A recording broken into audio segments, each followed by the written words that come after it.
Sa MLB, ipinagpalit si Catriona kay Moira. Bago ka pa lang sa channel na ito, huwag kalimutang mag-like, comment, share at subscribe. Huwag din kalimutang pindutin ang notification bell para updated ka sa bago nating uploads. Nabibigyan ngayon ng ibang kulay ang closeness ni Sam MLB at Moira De La Torre. Ito'y matapos ang pangis na bumano ni Catriona Gray kay Moira kumakailan. Sa viral video na ibinahagi sa TikTok, parehong nasa event sa isang mall sa Makati City, sina Catriona at Moira. Tinawag sa stage si Catriona at isa-isa niyang beneso ang iba pang nasa entablado na daanan niya bago siya umupo. Marami ang nakapansin na pagdating niya kay Moira ay natigilan si Catriona at hindi ito bineso. Katabi ni Moira ang veteran actress na si Maricel Soriano na hinawakan naman ni Catriona sa braso bilang pagbati. Kasunod dito, ilang video ng closeness ni na Moira at Sam ang kumalat sa social media. Pinagpalit mga sikat na halos nasa kanya na lahat. Komenta isang netizen. Kaya pala hindi pinansin ni Kat si Moira kasi close sila ni Sam MLB, sabi naman ng isa. Si Moira ang GF ni Sam ngayon, react naman ng isa. Noong 2023, kinaaliwan ang Instagram stories ni Moira kung saan nag-share siya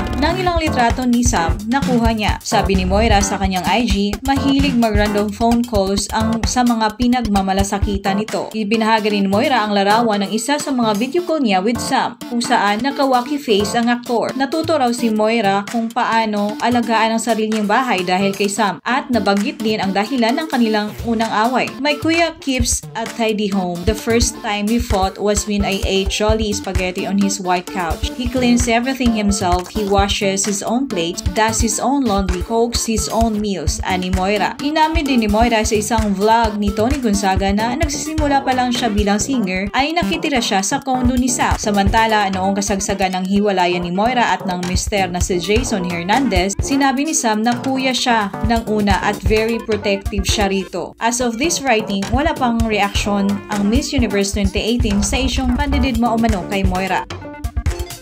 Sa pagpapatuloy, Moira De La Torre in-unfollow ni Sam, Yeng, Eric at TJ sa Instagram. Anyari, sa usapan sa social media, si Moira De La Torre at ang ilan nitong mga kaibigan at kapwa singers. Ang kumakalat kasi na chika, in-unfollow umano ni Sam MLB, Yeng Constantino, Eric Santos at TJ Monterde at ilan pang music artists sa Instagram si Moira. Ito ay mahigit isang buwan mula ng ibalita ng Showbiz Insider na si Ogie Diaz na may nakarating sa kanya na tuluyan ng binitawan ng cornerstone bilang talent ang dalaga. Syempre, chinik din namin isa-isa ang IG accounts ng mga nabanggit at totoo nga ay wala na sa kanilang following si Moira. Ang nakaka-curious lang din ay yung kay Sam na alam naman ng marami ay super close sila ni Moira at halos magkapatid na nga ang turingan nila sa isa't isa. Kahit hindi naka-follow si Sam sa official IG page ni Moira, ay nakita naman namin na following pa rin siya sa isang account ng dalaga na ang username ay Moira's Ayon na kung saan ay bida ang kanyang fur babies. Anyway, narito ang ilan sa mga nabasa naming tweet kaugnay sa kumakalat na issue at iba-iba ang naging reaksyon ng netizen. Kala ko mga close ni Moira silang lahat. Anyari girl, BFF niya si Sam diba? Wait, ang problema ata yung bagong BF ni Moira, bad influence daw, manipulative. I think there's a valid reason why they unfollowed her. Dekada na yan sina Sam, Eric at Yeng, never naman yan sila nagkaroon ng kaaway sa industry. So I think may reason talaga yan. Baka siya mismo ang nag-remove sa pag-follow sa kanya ng co-artist niya kasi possible yon. There is always a two sides of story. Stop judging someone lalo na kung hindi naman kayo close. Magugunita noong Disyembre na chinika ni OG sa Showbiz Update na niligwak na si Moira sa cornerstone dahil sa attitude problem nito. So ang mga nakarating sa ating mga chika, una, may attitude raw noon pa man si Moira. Pangalawa,